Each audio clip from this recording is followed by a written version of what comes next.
जय श्री कृष्ण। आप सभी को सकट चौथ की ढेरों शुभकामनाएं। आज आप सभी ने सकट चौथ का व्रत किया है। अब हम सुनेंगे सकट चौथ पर सुनी जाने वाली पौराणिक कथा। आज की इस वीडियो में हम दोनों ही कथाएं आपको सुनाएंगे, एक जो पुराणों में वर्णित है और एक जो समाज में प्रचलित है। ये दो ही कथाएं हैं जो पूरे भारतवर्ष में सुनी जाती हैं सकट चौथ के अवसर पर। तो आपके यहाँ पर जो भी इनमें से कथा सुनी जाती हो उसको आप सुनिएगा।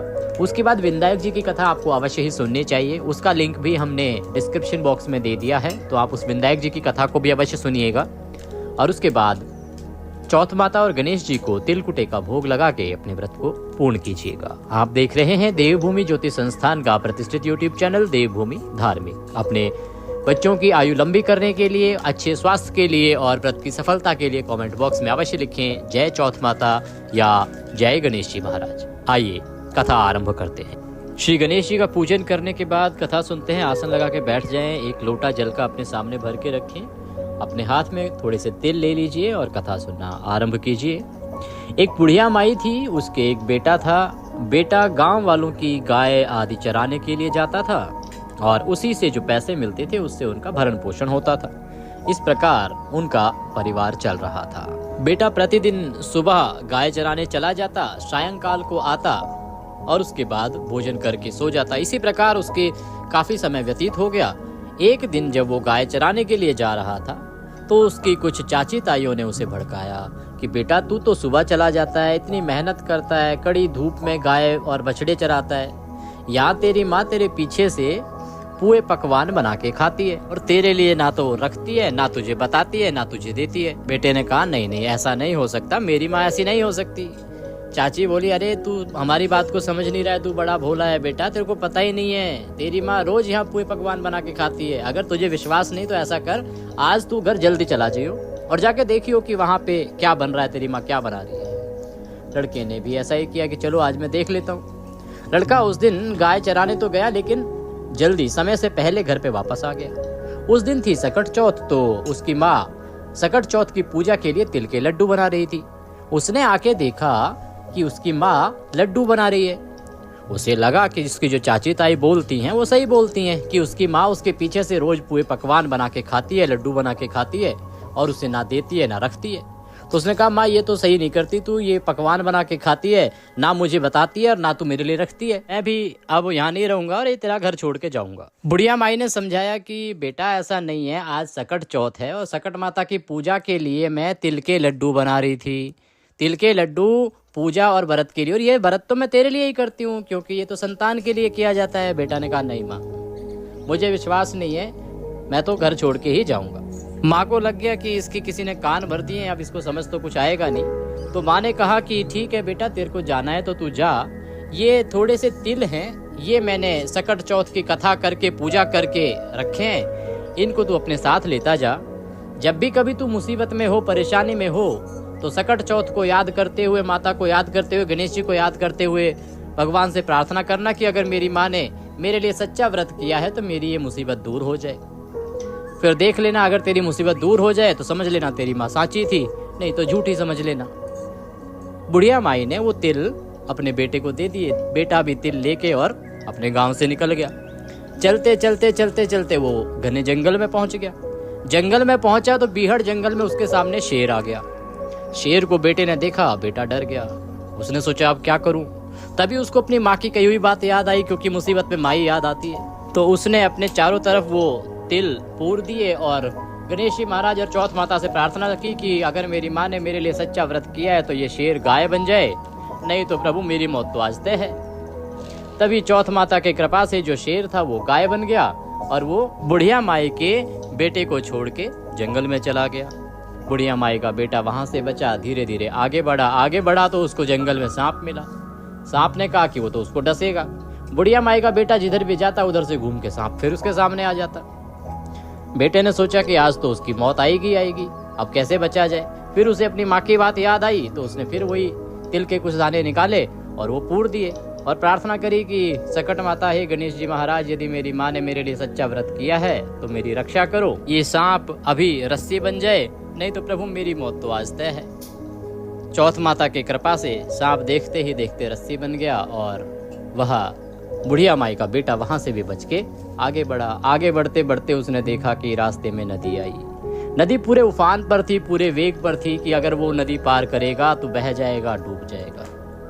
अब उसने सोचा कि अगर मैं जंगल में रुकूंगा तो बीड़ा जंगल है, यहाँ मुझे जानवर नहीं छोड़ेंगे, और अगर मैं नदी पार करता हूँ तो नदी मुझे बहा के ले जाएगी, मेरी मौत तो तय है। फिर उसे वही माँ की याद आई और फिर उसने तिल के कुछ दाने निकाले और उनको पूर दिया चौथ माता से, और गणेश जी महाराज से प्रार्थना की कि हे चौथ माता, यदि मेरी माँ ने मेरे लिए सच्चा व्रत किया है तो ये नदी मुझे रास्ता दे दे, नहीं तो मेरी मौत तो आज तय है। चौथ माता के आशीर्वाद से नदी ने रास्ता दे दिया। बुढ़िया माई का बेटा आराम से उस नदी को पार कर गया। नदी को पार करके बुढ़िया माई का बेटा दूसरे नगर में पहुंचा। दूसरे नगर में जब वो पहुंचा तो उसने देखा कि एक बुढ़िया पुए तल रही है और रोए जा रही है, पुए तल रही है और रोए जा रही है। उसको ये समझ नहीं आया कि ऐसा क्यों है, क्योंकि पुए तलना खुशी की बात है और रोना गम की बात है। तो उसने बुढ़िया माई के पास जाकर बोला कि माई तेरे को क्या हो गया है, तू रो क्यों रही है? मैं हैरान हूँ, एक तरफ तू पुए बना रही है, दूसरी तरफ तू रो रही है, क्या गम है, क्या खुशी है? बुढ़िया माई बोली बेटा कोई बात नहीं, तू राहगीर है, तू जा, मेरा दुख मैं ही जानूँ। वो बोला ना ना, मैं राहगीर सही लेकिन मैं तेरी मदद करूँगा, तेरा जो दुख है उसको दूर करूँगा, तू बता क्या परेशानी। तो बुढ़िया माई ने कहा कि बेटा हमारे इस नगर में हर 6 महीने में लाव पकता है। वो जो भट्टा होता है ना जिसमें पहले कुम्हार के यहाँ पे मटके पकते थे, उसकी बात हो रही है यहाँ पे कि हमारे यहाँ पे हर 6 महीने में लाव पकता है। और उसमें राजा ने नियम बना रखा है कि हर 6 महीने में एक घर से एक व्यक्ति उसमें बैठता है। अब आज मेरा नंबर है, मेरे घर का नंबर है, मेरे तो एक ही बेटा है और कोई है नहीं। अब बेटा मैं पुए इसलिए बना रही हूँ कि मेरे बेटे का आज अंतिम दिन है, तो उसको पुए पकवान बना के भेज दूँ खिला के। और बेटा रो इसलिए रही हूँ कि कल से मेरा बेटा मुझे दिखाई नहीं देगा, वो इस दुनिया से चला जाएगा। वो बोला अरे बुढ़िया माई तू परेशान क्यों होती है, मैं करूँगा तेरी समस्या का समाधान। तू ऐसा कर, पुआ पकवान मुझे बना के खिला, मुझे पुआ पकवान खिला, मैं तेरे बेटे की जगह उस लाव में जाऊँ। बुढ़िया माई ने कही बेटा तू पराया है, मैं तेरे को क्यों मुसीबत में। बोली ना, मैंने कहा था मैं तेरी समस्या का हल करूँगा, मैं जाऊँगा। तो बुढ़िया माई ने उसे को पुआ पकवान बना के खिलाए। उसने कहा कि माई अब मैं सो रहा हूँ अंदर जाके, राजा के जब सैनिक आए बुलाने तो मुझे उठा देना। वो अंदर जाके सो गया। आए राजा के सैनिक, शाम होने पे बुढ़िया माई ने उसको उठा दिया और वो सैनिकों के साथ चला गया। वहां जाके राजा की आज्ञा से उसे लाव के बीच में बिठा दिया गया। जब वो बैठने लगा तो उसके पास जो तिल बचे थे उसने वो तिल अपने चारों तरफ पूर लिए। चौथ माता से और गणेश जी महाराज से हाथ जोड़ के प्रार्थना की कि हे गणेश जी महाराज, हे सकट चौथ माता, यदि मेरी माँ ने मेरे लिए सच्चा व्रत किया है तो इस लाव में मैं सुरक्षित बच जाऊं और ये अग्नि मुझे जला ना पाए, नहीं मेरी मौत तो आज तय है। और वह इस प्रकार से भगवान को याद करता हुआ बैठ गया। लाव को ढक दिया गया, आग जला दी गई। अगले दिन सुबह आसपास के बच्चे गेंद खेल रहे थे तो एक की गेंद वहां जाके मटके पे लगी, अंदर से टन की आवाज आई। तो आसपास खड़े लोग हैरान रह गए कि इतनी जल्दी कैसे ये भाड़ पक गया, क्योंकि इसमें तो हफ्ते से 10 दिन लगता है और ये तो कल ही जलाया था। सबने जाके राजा को सूचना दी कि महाराज लाव पक गया है। महाराज बड़े हैरान रहे कि ऐसा कैसे। तो उन्होंने सैनिकों को आज्ञा दी कि जाओ जाके देखो। सैनिकों ने जाके देखा तो सच में वहां तो लाव पका हुआ था। तो उन्होंने राजा को आके बताया। राजा सैनिकों को लेकर वहां पे पहुंचा कि आज ऐसा क्यों हुआ। सैनिकों ने उतारना शुरू किया तो अंदर से आवाज आई कि धीरे धीरे उतारो, इकलौती का पूत है, धीरे धीरे उतारो, इकलौती का पूत है। सब सैनिक डर गए कि अंदर से आवाज क्यों आ रही है, ये कौन आत्मा है। सब डर के भाग गए। राजा तलवार लेके आया और बोला कि कौन है तू। तो उसने बोला महाराज मैं एक बुढ़िया माई का बेटा हूँ, मैं कोई आत्मा नहीं हूँ, कोई भूत नहीं हूँ, बस धीरे धीरे उतारो। धीरे धीरे बाकी सारे मटकों को उतार दिया गया। अंदर देखा तो वो सही सलामत बैठा था। जब वो बाहर निकला तो उससे पूछा गया कि भाई तू कौन है और इतनी बड़ी आग में भी मटके पक गए, तू कैसे बच गया। तो उसने बोला कि महाराज मेरी माँ चौथ माता का व्रत करती है, सकट चौथ का व्रत करती है। मेरे गांव वालों ने मुझे भड़का दिया था तो मैंने अपनी माँ से कहा कि तू पुए पकवान बना के खाती है। उसने कहा नहीं बेटा मैं तो पूजा कर रही थी चौथ माता की, इसलिए बनाए थे। मैं वहां से गुस्से में आ गया तो उसने मुझे ये तिल के दाने दिए थे और इन्होंने ही मेरी रक्षा की, क्योंकि जो कोई सकट का व्रत करता है उसकी संतान की आयु सदा लंबी रहती है, वो स्वस्थ रहता है और उसकी रक्षा सदा गणेश जी महाराज और सकट माता करती हैं। तो इसीलिए महाराज मैं तो बच गया अपनी माँ के व्रत के चमत्कार से। तभी राजा ने पूरे राज्य में ढिंडोरा पिटवा दिया कि आज के बाद पूरे नगरवासी सकट चौथ का व्रत करेंगे। राजा की धर्मपत्नी को लगा कि महाराज इससे अच्छा योग्य वर क्या रहेगा हमारी कन्या के लिए, इसको तो अग्नि भी नहीं जला सकती, क्यों ना अपनी बेटी की शादी इससे कर दी जाए। राजा ने अपनी बेटी की शादी उस बुढ़िया माई के बेटे के साथ कर दी। ऐसे ही कुछ समय व्यतीत हुआ। एक दिन दोनों छत पर थे तो राजकुमारी ने बोला कि वो नदी के पार क्या है। उसने कहा कि नदी के पार मेरा गांव है। वो बोली कि आपका भी गांव है? बोला हाँ मेरे भी गांव है, मेरी माँ वहाँ रहती है, तो हम चलते हैं अपने गांव। उसने बोला कि ठीक है, अगर चलना है तो चलते हैं, पर अपने पिताजी से आज्ञा ले लो, अगर वो जाने देंगे तो अवश्य चलेंगे। राजकुमारी ने अपने पिता से जाके बोला कि पिताजी हम अपने ससुराल जाना चाहते हैं और वो चाहते हैं कि अपने घर जाएं, अपने गांव जाएं। राजा ये सुन के बड़ा प्रसन्न हुआ। उसने कहा बेटा ये तो बहुत अच्छी बात है, दूर जवाई लाख बराबर, घर जवाई खाक बराबर, तुम्हें जरूर जाना चाहिए। तो राजा ने अपने सैनिकों के साथ खूब सारा धन दौलत दे के उनको विदा किया। दोनों नदी पार करके अपने गांव पहुंचे। उसने सैनिकों को आज्ञा दी कि वो जाके और उसकी माँ को खबर करें। सैनिक बुढ़िया माई के घर पहुंचे तो उन्होंने देखा कि एक अंधी बुढ़िया बैठी हुई है, क्योंकि बेटे की याद में रो रो के उस माँ की आंखें चली गई थी, वो अंधी हो गई थी। सैनिकों ने उसे जाके सूचना दी कि बुढ़िया माई तेरा बेटा आया है, चल के मिल ले। बुढ़िया माई बोली बेटा ये गांव के लोग तो मेरा मजाक बनाते ही हैं, अब तुम भी बना लो। अरे मेरा बेटा पता नहीं कब का गया है, कहाँ होगा भी इस दुनिया में कि नहीं होगा, वो कहाँ आएगा मेरे से मिलने। सैनिक बोले माई तू बेकार सोच रही है, तेरा बेटा अपनी बहू के साथ आया है और वो सही सलामत है, तू चल के तो देख। बुढ़िया माई ने कहा हे सकट चौथ माता, अगर इनकी बात सही है तो मैं चल के देखती हूँ। बुढ़िया माई धीरे धीरे वहां चली। जैसे ही बेटे पे उसकी नजर पड़ी, उसकी आंखों की रोशनी आ गई। बेटा उसके कदमों में पड़ गया और पैर छू के क्षमा याचना करने लगा कि माँ मुझसे गलती हो गई, मुझे क्षमा कर दो, मैं आज के बाद ऐसी गलती नहीं करूंगा। बुढ़िया माई ने अपने बेटे को गले से लगा लिया और बहू को भी अपने गले से लगा लिया और उसने सकट चौथ माता का बहुत धन्यवाद किया कि चौथ माता तूने मेरे बेटे की रक्षा की, मेरी बहू के साथ उसको भेजा, उसके लिए तेरा धन्यवाद है। इस प्रकार जो कोई माँ अपनी संतान के लिए सकट चौथ का व्रत करती है, सकट चौथ के दिन गणेश जी का पूजन करती है, गणेश जी महाराज और सकट चौथ माता की कृपा से उसकी संतान की आयु लंबी होती है, संतान स्वस्थ रहती है और अपने जीवन में खुशियां पाती है। बोलिए चौथ माता की जय, बोलिए गणेश जी महाराज की जय।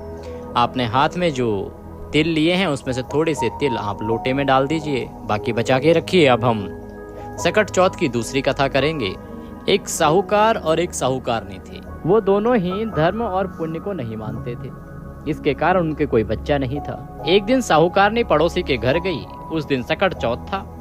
वहां पड़ोसन सकट चौथ की पूजा करके कहानी सुन रही थी। साहूकारनी ने पड़ोसन से पूछा तुम क्या कर रही हो? तब पड़ोसन बोली कि आज चौथ का व्रत है, इसीलिए कहानी सुन रही हूँ। तब साहूकारनी बोली चौथ के व्रत करने से क्या होता है?